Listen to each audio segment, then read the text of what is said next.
life. Posted on the corner like the motherfucking street lights. West Coast official, homie, ain't nobody better than. Step up in the booth and get the chopping like I'm editing. All up in your face and you still ain't seeing us. Independent nigga with a mainstream media. Ride with my bro when you know we rep the hustle game. Feeling like Rick Ross cause all I do is hustle, man. Check my G status, young good up in A hood. Got it locked down from San Diego up to Inglewood. And another nigga fly like this. Yeah, I saw you niggas rolling, you don't ride like this. Hopping out the whip just to pop in my collar. Y'all chasing them bitches, young chasing them dollars.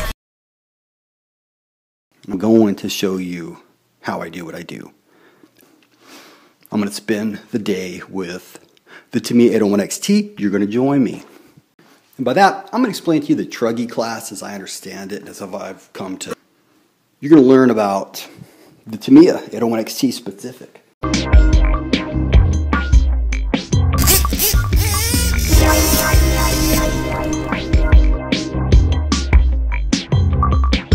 So, how I've got mine, and what I do with mine, both on the bench and out in the field. But first, I got to go check eBay to see if I won a camera that I bid it on. I'd be surprised if I did, but never hurts to check. Hell yeah, I won. I won like a son of a bitch. In fact, it's probably the second best deal I've ever gotten in this hobby besides this 801XT.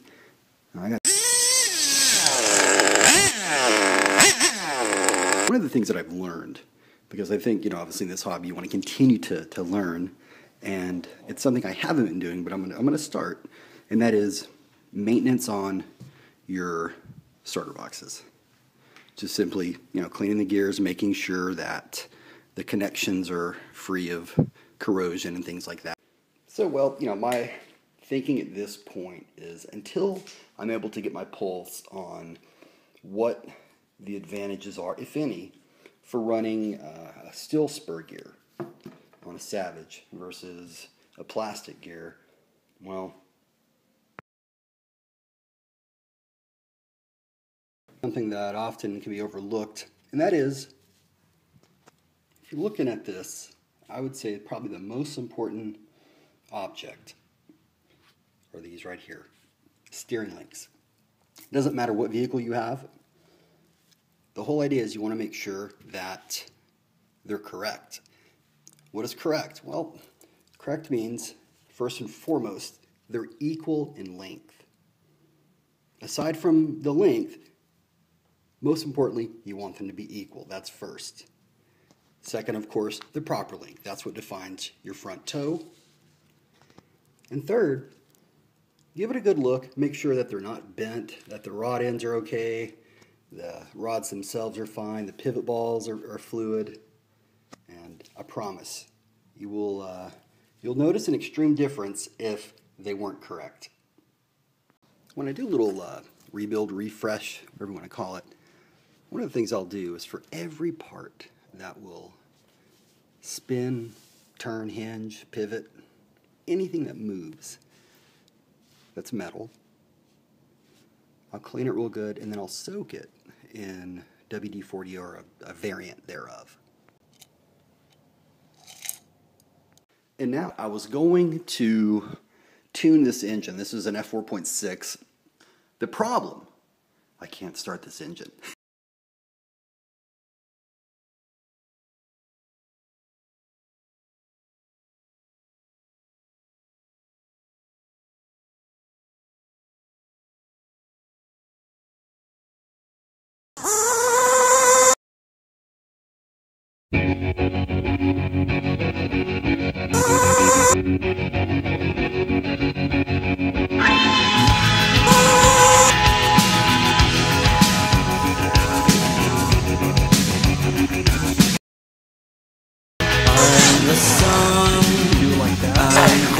That nigga man, why that bitch? Then straight to the pine, stop behind that shit. Some a real nigga, bitch. I don't stick with no evidence.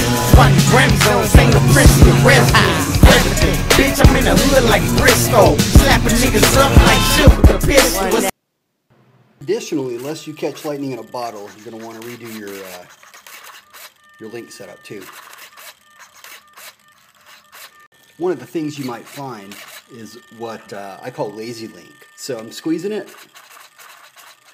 Look at it. It's barely doing anything, right? Because it waits until it gets, bam, there to do it. Bam. In fact, that's why I know it's not parallel, because it's moving before it even hits that collar. So you want it to not even move until it hits the collar. Once it hits it, it goes. So we're going to do a little cleanup. And if you're really about that, you might even have to reset your ride. So my process for maintaining my clutch shoes is pretty straightforward. These are the tools of the trade. I use an emery board and mineral spirits. Aluminum shoes, I'll chunk them in mineral spirits. I'll let them sit for about at least 24 hours. At least 24 hours. Then take it out, wipe them down, get the emery board, and just wipe off the little haze, the little crap that gets accumulated on there. The upside is that you'll definitely get a boost in your shoes performance. The downside is that the life of your shoes is going to decrease. Okay, because when you get your emery board on there, you're literally it's like taking off a layer of skin. But I guess from my perspective, I'd rather have less skin that works well than a lot that's useless. Here's what I know and don't know about fuel filters. What I do know is that I've tried many types. I also know that they can be a definite point of failure. I would say at least 5 times I've had an issue with my tune, and it turned out to be the fuel filter. What I don't know is how much of a difference it really makes. I can't correlate an engine's health to a fuel filter. The final thing that I know is that this type right here, which is a sleeve type, is the only type I've not had problems with. Here's some upcoming videos that you can look forward to, or not. I'm going to give you a foolproof method to guarantee that your steering system is optimized. It doesn't matter what sort of vehicle you have. They all have a finite number of components they could use, and I believe I have most of them all. As an example, a lot of them have a little step screw like this that goes into a bushing. Well, not only am I going to show you how to determine if it's optimized, if it's not, how to pinpoint the point of failure. As an example, the step screw. How do we know if that's as smooth as it can be? This area up in here, see, that's what it rotates on.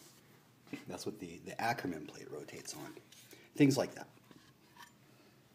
Another question that I used to get asked over and over again was, is the Hobby Parts starter box still any good? And I try to explain to people that they're the exact same boxes, okay? To where, well, you can see right here, there are some very subtle differences. I can tell you, like right here you see one example is one of the wheels is bigger than the other, slightly. The 2 clutch systems that I've decided on for my Savage are the Buku Speed Tuned and the M2C4 shoe variable weight. Now there's a reason that I'm implementing both of these. First, the M2C clutch, I think, is the best clutch on the market for pushing vehicles, pushing heavy vehicles. The Buku clutch is my favorite clutch on the market, and that's because it's very easy to tune. So essentially what I can do, while this, by the way, is probably the biggest pain in the ass clutch on the market to tune. So what I do is I take this, I tune it, I get within some parameters, I kind of know where I need to be, I matrix it back to a setting within M2C. Pop it on, we're golden. I know that we have quite a few viewers who own M2C clutches, And I'm not sure how many of you have done any testing or analysis with the variable weight flywheel. Well, in an upcoming video, I'm going to show you. It's actually going to be a truggy, but I'm going to show you what the differences are between having it light versus heavy. One other area where I think I can improve in is the wiring. You can see I'm pretty grimy with it right now, and I mean I'm simply just maintaining. So I want to do better than that. I want to stay on top of it and do it right, because I'm going to blow my ass up one day. I don't want to do that. I've decided today that I'm going to go to my hobby shop and see if I can get some assistance on getting a good wiring diagram for this, because I'm tired of this. And I want to take it back and do it right now. Change the bearings, give it a good thorough cleaning, and replace any parts that are not over $100 type thing. I might have imported, I'm not sure, but we'll see. I'll roll film as I go through this f4.6 and determine what the hell is preventing it from starting. Additionally, what are the effects of your engine's performance upon changing the bearings, the main bearing and the front bearing? I don't know, but I'm going to find out. So what I'm going to do is roll film on this Alpha with its current bearings, need to be replaced. Replace the bearings, nothing else. I'm not even going to clean it. I'm just going to replace the bearings, put it back together, run it again, see what the effects are. And I want to take it back and do it right now. Change the bearings, give it a good thorough cleaning, and replace any parts that are not over $100 type thing. I might have imported, I'm not sure, but we'll see. Additionally, do you guys remember the Losi 350? I've got one that is in really, really bad shape. Well, yes, absolutely. Hey, I've got a lot of engines, and I mean, there's nothing in the world like a nice, shiny new engine, especially a Roma. I can't wait to get down on this. I do, however, find it imperative to make the most of what you have, and it's not all about spending the dollars. I hope that you've learned that from me, if anything, that the effort is damn well worth it. Now, speaking of which, 2 final videos that are coming up. One, I'm going to do a video called Look Ma, No Temp Gun. I'm going to break this engine in and tune it without a temp gun, showing you how I do it. And then finally, earlier in this video, I had mentioned my Savage and the clutches that I'm using on it now, exclusively M2C and the Buku. Now I understand that these are higher end clutch systems, and for the most part, as we all know, you get what you pay for, right? I would only advise these clutches once you get a feel for tuning them, so you can take advantage of what they offer. But with the Savage, this doesn't mean you can't get really good deals on clutch setups. Let me explain why. I have, for the Savage alone, I've got probably, no joke, probably 10 different clutch setups, systems, brands, whatever you want to call it. And often what will happen, I get a really good deal because this is not dependent on like a bump box or anything. So the flywheel size doesn't matter. So you can get these odd, 36 or 38 millimeter, 36, Durango style, 32 millimeter Kyosho flywheel clutch setups that go for like, fire cells. Give you an example. One clutch I'm going to try on here, I don't know if it's going to work, but I'm damn sure going to try, is an M2C 32 millimeter for Kyosho. And Kyosho is kind of a whole different animal when it comes to their clutch setups, but I think I can get it to work. We'll see.